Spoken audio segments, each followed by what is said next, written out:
السلام عليكم ورحمة الله تعالى وبركاته.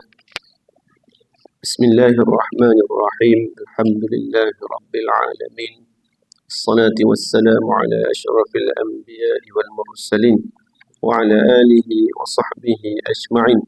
سبحانك لا علم لنا إلا ما علمتنا إنك أنت العليم الحكيم، ولا حول ولا قوة إلا بالله العلي العظيم. اللهم رب اشرح لي صدري ويسر لي أمري واحلل عقدة من لساني يفقه قولي. اللهم فقهنا في الدين وعلمنا التأويل وافتح علينا فتوح العارفين. ربنا زدنا علما وارزقنا فهما واستر عيوبنا وعيوب معلمين عنا ولا تذهب بركة علومهم عنا برحمتك يا أرحم الراحمين. Yang dihormati seluruh ahli jawatan kuasa surau, dikasihi ayahanda, ibu-ibu, ayah-ayah, tuan-tuan dan puan-puan muslimin dan muslimat yang dimuliakan Allah Subhanahu wa taala. Alhamdulillah, kita bersyukur kepada Allah Subhanahu wa taala dengan limpah kurnianya, rahmatnya, hidayahnya dapat kita bersama pada malam ini bagi meneruskan pengajian kita dengan membaca kitab Faridatul Faraid fil ilmi al-aqaid, muka surat 35.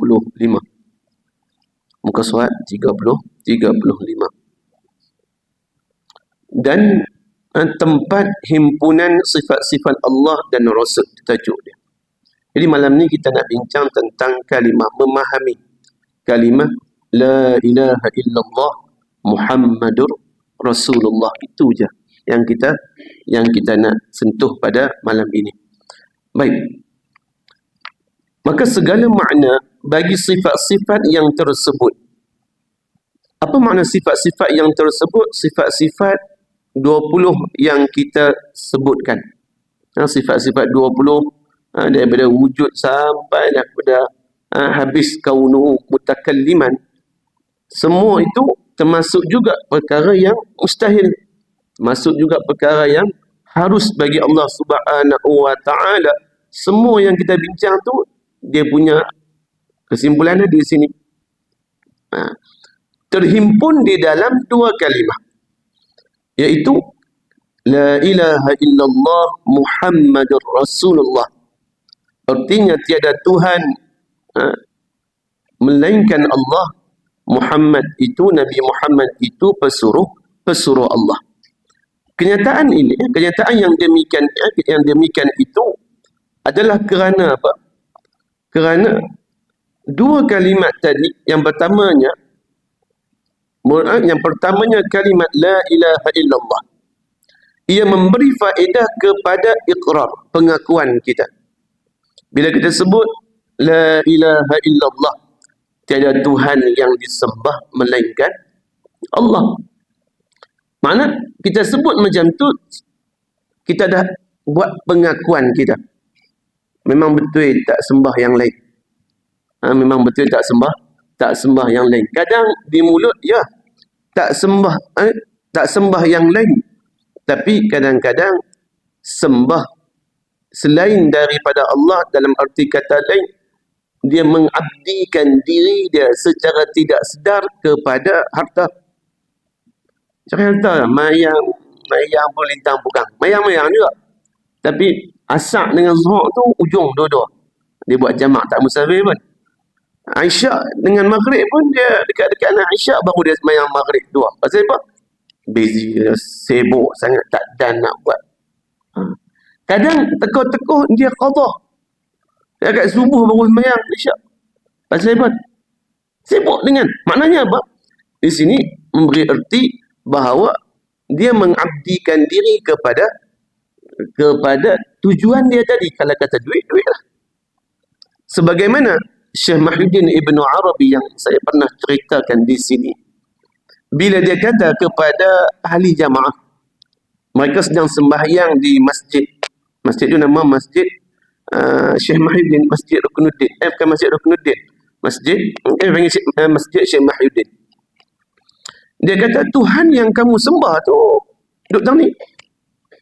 Tuhan yang kamu sembah tu duduk tang ni. Apakah dia mentajsimkan Allah? Apakah dia mentajsimkan Allah? Tidak. Dia tidak mentajsimkan Allah. Begitulah dalam perbahasan dalam perbahasan wahdatul wujud, yang ini yang menjadi khilaf daripada kalangan ulama. Ada yang mengatakan tidak boleh, ada yang mengatakan boleh bagi orang yang memahami sampai kepada tahap tersebut. Baik, itu dalam bab cerita al-hululiyah. Al-hululiyah ada firqah, kumpulan kelompok-kelompok yang sampai kepada wahdatul wujud tadi. Baik. Jadi kembali kita kepada cerita Syekh Muhyiddin Ibn Arabi. Apa yang dia kata? Dia kata Tuhan yang kamu sembah tu ada kat mihrab ni. Kita kalau tunjuk kat mihrab ni, kita kata itu kan? Memang kau ni pun kiblat kan? Tapi boleh tak? Tak boleh lah. Pasal mentajsimkan.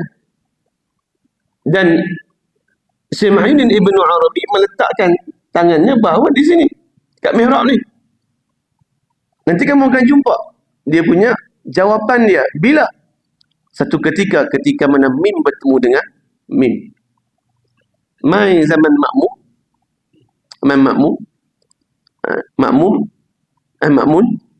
Makmun mim datang ke Syam. Syam mim lah. Nama dia pun eja bermula dengan mim. Syam pun ujung dia eja dengan akhiri dengan mim. Dia kata mim bertemu dengan mim. Tapi semua pakai kiasan. Yang menjadi permasalahan apabila sebahagian orang tidak menteliti apa yang disebut. Sebab itu bila seseorang sampai kepada maqam yang dia mengatakan semua ini adalah Allah. Kan kita mengaji wahdaniyah pada af'al. Wahdaniyah ni ada 3. Kan? Tuan ingat pada sifat, pada zat, pada af'al. Pada af'al. Jadi bagi golongan wahdatul wujud ni, semua yang dia lihat ni Tuhan. Betul dekat dia. Tapi orang yang memahami, yang membaca, mengenal bagaimana tanggapan. Apakah boleh dia pergi bagi tahu dekat orang ramai? Tak boleh. Menjadi kesalahan bila dia sebut saya semua Tuhan. Saya semua Tuhan. Duduk dekat saya semua Tuhan. Penatlah kalau itu. Sebab itu ulama menutup pintu-pintu yang boleh disalah faham terhadap mentajsimkan ataupun menyamakan Allah Subhanahu wa taala itu dengan yang baharu. Bimbang begitu. Bimbang. Maka ditutup pintu itu, tak dibenarkan. Baik. Tak berapa lama bila Ma'mun dan Khalifah Bani Umayyah, Ma'mun ni Khalifah Allahu Akbar, lupa. Ma'mun sampai di Syam pada ketika itu. Abbasiyah. Bila sampai, maka dia kata, tang mana yang Syekh Muhyiddin Ibn Arabi dia kata Tuhan kamu tu ada di situ. Maka dia pun kata di sini. Dia bawa lah pegawai-pegawai semua. Jadi dia kata kalau macam tu ambil tempat alat korek lah. Korek. Memang korek jumpa mah. Itulah manusia yang mana yang dia cari. Kalau kita kat surau ni ada mah dalam mihrab ni, agak-agak macam mana? Siapa nak main surau boleh kutip mah sikit je. Kita bagilah segram ke. Penuh kan? Mah. Masa duduk keluar kita duduk keluar ni, keluar pagi balik malam, kadang macam-macam pelbagai waktu yang ada. Kadang memang Allah Subhanahu wa taala sebut jangan kamu lupa bahagian kamu di dunia dan juga jangan lupa bahagian kamu di akhirat. Yang maksudnya tidak ada keseimbangan tadi, itu yang menjadi puncak berat sebelah pada kepercayaan tadi. Baik, kembali kita. Ia memberi faedah kepada iqrar. Perkataan la ilaha illallah tadi dengan menafikan ketuhanan selain daripada Allah. Tidak ada. Jepun dia kata ada 800 dewa. 800 dewa. Banyak kan? Paling agama lain saya tak tahu. Tuhan ni banyak. Sebut lagi baik. Sempat dengar lah. Baik. Jadi macam-macam. Orang meletakkan bacaan ataupun cara faham tentang Tuhan-Tuhan ini. Maka maka kita ini menafikan. Ahli sunnah wal jamaah menafikan tidak ada Tuhan selain daripada Allah subhanahu wa ta'ala. Dan menyabitkannya baginya. Ini bagi Allah subhanahu wa ta'ala. Bagaimana cara menyabitkan dia? Nafi, tidak ada Tuhan, dan mensabitkan. Dia yang kata, la ilaha illallah. Menafikan tidak ada, kemudian mensabitkan. Dan hakik mensabitkan tadi dengan sifat-sifat yang kita nak sebut. Wujud, qidam, baqa. Itu kita nak terangkan bahawa Allah wujud. Pasal apa wujud? Kita dah mengaji dah. Adanya alam, adanya kita. Yang mana benda yang ada ini tidak ada siapa pun yang boleh meniru untuk ciptaan tersebut. Tak ada. Sampailah Cina tu kita nak buat naik matahari, tak nak. Buat naik asal hari tu. Itulah tak ada. Kan nak asal hari tu kan. Cina buat naik asal matahari. Lah. Baik. Siapa nak lawan? Kalau sebut tentang planet dengan kehebatan roket, dengan kehebatan teknologi yang ada hari ini, silalah pergi ke planet lain ataupun mencari transit di planet lain ataupun mencipta apa yang Allah subhanahu wa ta'ala buat hujan, buat bagi malam, buat bagi siang, buat bagi tak banjir, buat bagi angin tak mai, buat bagi angin mai. Buatlah. Tapi tidak ada manusia yang mampu. Maknanya, tiap benda, sesuatu yang berlaku, yang terjadi itu mesti ada yang melakukan. Itu ada pada semua benak fikiran manusia. Setiap yang namanya manusia itu, makhluk itu, dia akan merasakan tidak ada benda itu boleh terjadi dengan sendirinya. Jadi hari ni tuan-tuan, jadi isu apa pakai duk tidur. Pasal apa? Nak sabitkan siapa yang mula dulu. Ada dalam Malaysia kan? Apa tengok? Nak tidur tak sabda. Dia cari punca. Itu memang sikap manusia. Jadi, maka fitrah yang Allah berikan tadi untuk kita berfikir bahawa tentang sifat wujud tadi wajib bagi kita mengatakan Allah subhanahu wa ta'ala wujud ada. Begitulah kesemuanya. Dan hakikat Tuhan itu ialah yang disembah dengan sebenar-benarnya. Bukan yang kita kata sembah ni sekadar saja. Mayang. Mayang. Tapi apa habuk pun dia tak tahu. Dia main ikut saja. Tanya rukun. Rukun. Dia duduk rukun. Bila tanya apa itu rukun ada berapa, tamakninah apa dia duduk. Saya main ikut tu imam ya. Tanya Islam tak? Islam. Quran baca tak? Baca. Suruh baca. Tak ada banyak. Apa yang dia baca? Apa yang dia praktikkan?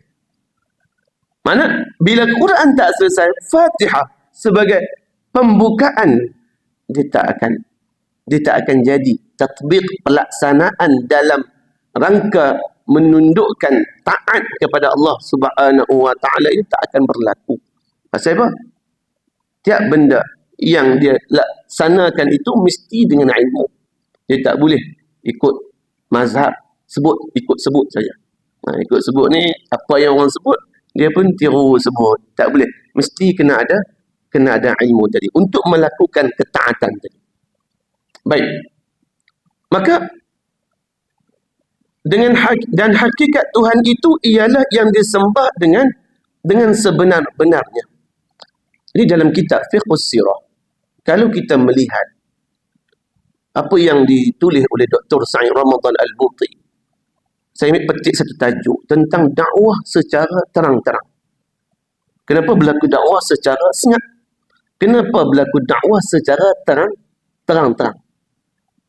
Baik. Jadi di sini Dr. Sa'id Ramadan Al-Buti sebut bahawa tiap apa yang diturunkan, yang diperintahkan oleh Allah Subhanahu wa taala itu, kita kena buat mengikut sunnah sebagaimana apa yang telah Allah berikan kepada rasul-rasul yang terdahulu. Allah sebut apa? Bila mai tangan ujian, Nabi kita kena ketika mana Uqbah bin Abi Mu'ayyid. Abu Jahal kata dekat dia. Abu Jahal duduk di penjuru Masjidil Haram. Dia kata, siapa dia berani? Siapa berani dia ambil tai tu, tai unta tu, satu kantung tu pergi letak atas Muhammad yang sedang duduk sembahyang tadi. Dia cabang, siapa dia berani? Lalu dia ni pun dia ambil letak. Dan turun ayat Al-Quran memberi teguran kepada mereka dalam surah Al-Alaq. Awak malaikat Jibril di mana? Malaikat Jibril pencen kan? Tak. Sibuk kan? Tak. Kenapa berlaku? Ketika mana para sahabat disiksa, Khabbab sebut kepada Nabi, "Ya Rasulullah, doalah kepada Allah. Berdoalah kepada Allah, kita ni sedang disiksa, kita ni sedang ditindas." Merah muka Nabi pada waktu itu. Kalau kita fikir, sekali saja ayat tuan-tuan, saya jawab macam tu kat tuan-tuan, tuan-tuan tak ikut saya lah. Ustaz ni cuma mengarut lah, apa pun tak boleh buat. Nak tolong kami? Mampu eh. Kami nak minta pun tak boleh bagi apa. Kita tinggal macam tu je. Tapi fasa dakwah Nabi selama 13 tahun di kota Mekah itu merupakan fasa pengukuhan akidah, pengukuhan iman yang betul-betul, sehingga Khabbab apabila dia ditibai dengan besi, yang mana besi tu masak dulu sampai merah baru tibai. Dah tahu dah, dia tanya, mau tak kami bebas dan tempat kamu ni kami ganti dengan Muhammad? Jadi aku sekali-kali takkan benarkan kamu sentuh dia. Semangat. Baik. Maka di sini Nabi nak bagi tahu bahawa apa yang dah menjadi ketentuan ilahi, iaitu kita taat pada apa yang telah diperintahkan oleh Allah Subhanahu wa taala. Bila Allah sebut pada peringkat awal, Allah sebut turunnya dakwah wahyu yang tentang dakwah ini, ya ayyuhal muddaththir qum fa'anzir, bagi peringatan. Senyap-senyap tu 3 tahun. 3 tahun. Mai Abu Zar Al-Ghifari. Abu Zar Al-Ghifari ni dia jenis orang kata apa, tak takut siapa. Dia memang kalau kata orang lalu tak bagi nak lalu kawasan dia sekat dulu. Macam dia sekat dulu. Dan ketika mana dia masuk Islam, dia kata kepada Nabi, "Ya Rasulullah, bukankah kita ni benar?" Nabi kata, "Ya betul, kita benar. Dah habis kita benar. Buat apa kita duduk diam? Lebih baik kita bagi tahu kepada penduduk-penduduk Mekah ini supaya mereka keluar daripada kesyirikan mereka, sembah berhala mereka, kepada menyembah Allah." Minta sabar. Sabar.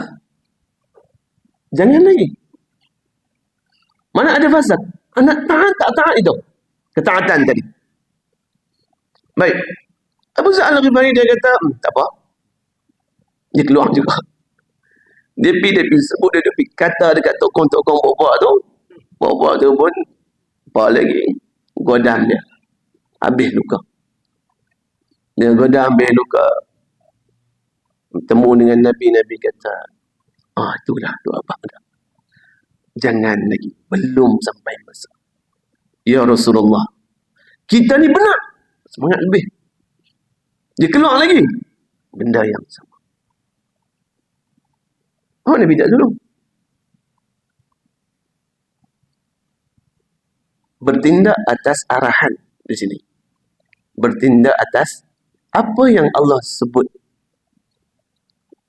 Kemudian sampai lari masuk rumah Al-Abbas. Bapa nakan Nabi. Dan diubat. Dia punya luka-luka dia. Apa tu dia tak buat lah. Apa tu dia tak buat. Kemudian setelah daripada 3 tahun itu barulah turun ayat. Wa anzir ashiratakal aqrabin. Berilah peringatan kepada keluargamu yang terdekat. Fasda' bima tu'mar wa a'rid 'anil musyrikin. Berilah seruan secara terang-terang, jangan engkau hiraukan tentangan. Dia punya arahan tadi tu. Arahan tadi. Baru Nabi keluar. Nabi tak gentar sedikit pun. Ini yang kata keutuhan pembentukan jati diri dalam mengenal Allah Subhanahu, dalam mendekatkan diri kepada Allah Subhanahu wa taala ini, yang mana apa pun yang berlaku dan para sahabat pun tidak hirau, walaupun rintangan bagaimana sekalipun, walaupun tahap pembunuhan sebagaimana yang berlaku kepada keluarga Ammar bin Yasir. Baik. Jadi pada ketika itu sahabat keluar. Nabi juga perintahkan supaya berdakwah secara terang-terangan. Ini Dr. Sa'id Ramadan Al-Buti sebut bahawa tiap apa yang kita buat mestilah mengikut apa yang digariskan oleh Allah Subhanahu wa taala tanpa kita persoalkan. Tak boleh. Begitu juga ketika mana Abu Talib wafat. Abu Talib meninggal dunia. Nabi menginginkan supaya beliau mengucapkan kalimah syahadah. Tapi tak jadi. Tak jadi. Sehingga kan turun ayat Al-Quran, Allah memperjelaskan kepada Nabi, innaka la tahdi man ahbabta walakinnallaha yahdi man yasha. Kamu tak boleh bagi petunjuk kepada sesiapa yang kamu suka. Akan tetapi Allah boleh. Dengan qudratullah, iradatullah tadi, boleh menunjukkan manusia ini ada kelemahannya. Tak boleh. Apa yang perlu kamu buat? Kamu dilantik sebagai seorang rasul. Buat apa yang diperintahnya, itu sifat yang wajib bagi para rasul, tabligh antaranya. Maka sampaikan. Bab orang ni nak beriman, bab orang ni tak mau beriman, itu urusanku. Urusanku. Yang penting kita buat apa? Kita buat kerja dia. Kita buat kerja dia. Apa yang diperintahkan tadi oleh Allah Subhanahu wa taala. Maka di sini bila disebutkan hakikat Tuhan itu ialah yang disembah dengan sebenar-benarnya. Bukan lagi bererti kata kita sembah yang biasa-biasa. Maksud biasanya tidak menjiwai. Sebagaimana yang ditunjukkan oleh Nabi SAW. Sayyidatuna Aisyah radhiyallahu anha, ketika mana menegur Nabi SAW sembahyang malam sampai bengkak kaki. Nabi kata apa? Tak bolehkah aku jadi seorang hamba yang bersyukur? Menjiwai. Walaupun dari segi fizikalnya, susuk tubuh tadi nampak teruk, tetapi hati mereka itu bersinar dan bertambah tenaga apabila mereka menghadap Allah Subhanahu wa taala.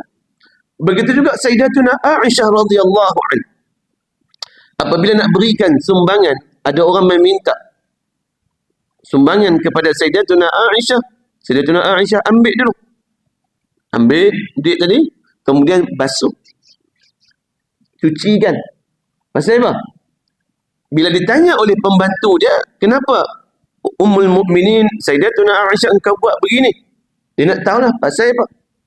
Dia kata, sebenarnya yang nak menerima itu adalah Allah. Itu yang kata sebenar-benarnya. Walaupun nampak yang meminta itu adalah individu, makhluk. Tetapi sebenarnya yang nak menerima amal tadi itu adalah Allah Subhanahu wa ta'ala. Begitulah dikiaskan dalam setiap ibadah yang lain. Salat, zakat, puasa dan sebagainya. Mana kita nak kena laksanakan sebenar-benarnya.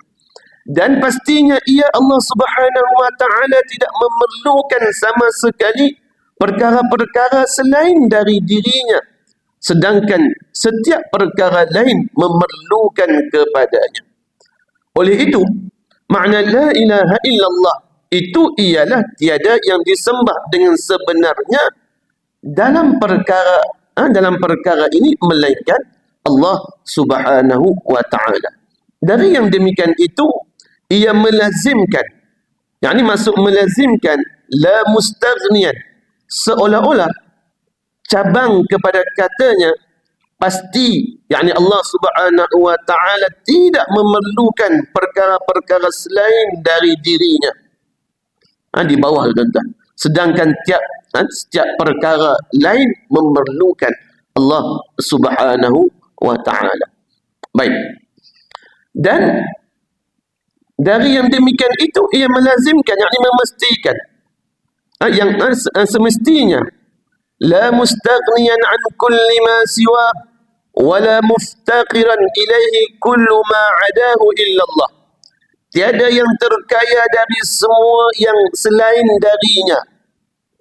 Kita ni bila sebut kata orang kaya, orang nampak harta, kan? Bila sebut orang terkaya di Malaysia, terkaya, maknanya apa? Memang kaya betul lah. Memang kaya betul. Tapi terhad pada harta. Ada terkaya pada kuasa. Tak ada. Rumah dia kena orang. Ada dia buat rumah sendiri dia. Tak ada. Orang kaya buat rumah dia. Dia kena ni. Nak berjalan. Dia nak kereta. Buktinya apa? Kereta mewah bercambah bawah rumah dia. Kereta rosak. Ada dia terkaya. Mampu untuk bagi kereta tadi elok tanpa pomen. Tak? Panggil pomen. Pomen pun camai, kereta mahal. Nah, begitulah dia kiaskan kepada yang lain. Dia perlu kepada bantuan. Tukang masak, tak ada. Masuk-masuk bilik, rezeki dah terhidang. Tak ada. Boleh tak berlaku pada manusia? Boleh. Sebagaimana berlaku kepada Sayyidatuna Maryam. Kullama daqala 'alaiha Zakaria al-mihrab fawajada 'indaha rizqa. Tiap kali Sayyidatuna Maryam masuk ke mihrab dia, ke tempat ibadah dia, Nabi Zakaria tengok, main mana ni, siapa hantar? Tak tahu. Tapi bukanlah itu bermakna Sayyidatuna Maryam mampu untuk buat main. Tak. Juga berhajat kepada qudratullah tadi. Sifat berkuasa Allah Subhanahu wa ta'ala yang menginginkan untuk jadi begitu. Kalau tidak, tak boleh. Muslimin dan muslimat yang dirahmati Allah Subhanahu wa ta'ala. Artinya tiada yang terkaya dari semua yang selain darinya. Dan tiada yang berkehendak kepadanya oleh semua benda selainnya melainkan Allah. Kita ni, Allah sebut bila nak mati. Kalla idza balaghatit taraq wa qila man raqa wa zanna annahu al-firaq. Ayat ni Allah duk bagi tahu kepada puak-puak yang duk musuhi Nabi. Allah kata jangan duk sakiti, jangan duk buat jahat, jangan duk nakal sangat. Bila ketika mana ruh nak dicabut nanti. Ruh nak dicabut nanti, ketika itu siapa yang boleh untuk menahan ruh daripada dicabut? Allah bagi fikir tu. Allah sembang dengan orang-orang. Allah turunkan ayat kepada orang-orang Arab jahiliah pada waktu itu dalam bentuk berfikir, tuan-tuan. Maknanya apa? Kalau kita nak kata kan, macam Mu'tazilah dah. Allah buat aku jahat lah. Kan Mu'tazilah dia pandangan dia macam tu. Baik buruk ni semua Allah. Memang betul. Tapi Allah bagi kepada kita untuk kita berfikir dan untuk kita membuat pilihan mana baik, mana buruk. Mana baik, mana buruk. Dia kata tak. Sebab aku jadi macam ni, pasal Tuhan dah tentukan dah. Tuhan dah tentukan dah. Orang macam ni, dia kena waktu dia makan tu, bagi tai ke dia. Lepas tu pita sebelah tu, makanan yang sedap-sedap. Silalah masuk. Tengok dia nak makan nak mana. Kadang kena ajak. Kadang kena ajak. Saya pernah cerita bahlul lah. Ada seorang ulama, dia kata manusia ni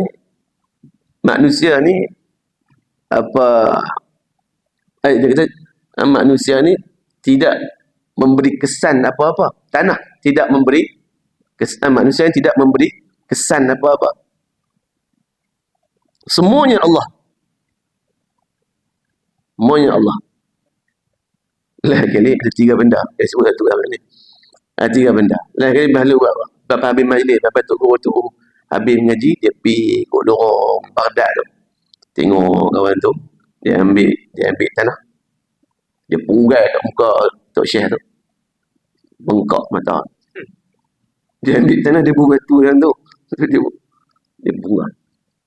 Wah lagi, askar khalifah ni main sebut rumah bahlul. Zaman Harun Rashid. Pilah buat pengadilan. Kalau ikutkan khalifah nak tangkap terus masuk penjara, tak ada bicara apa. Tapi bahlul kata, raja tanya dia, apakah kenapa kamu buat kat dia macam ni? Saya tak buat je. Bahlul, saya tak buat. Kan bengkak ni kan. Dan nak binjui mata tu pada, bukan saya. Bukan saya. Lepas tu, Tok Syekh tu kata, bahlul yang buat saya.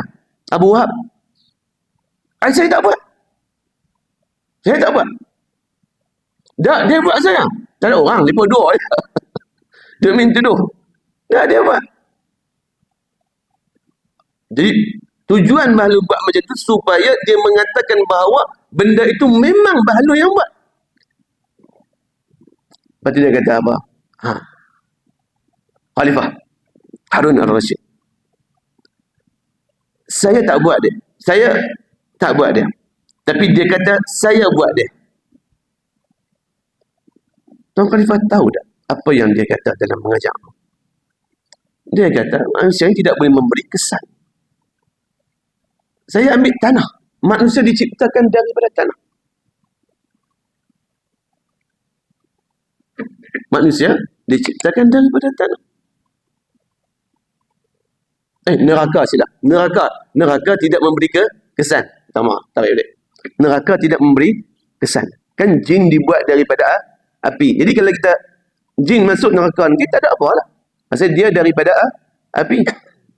Bahlul buat perumpamaan manusia.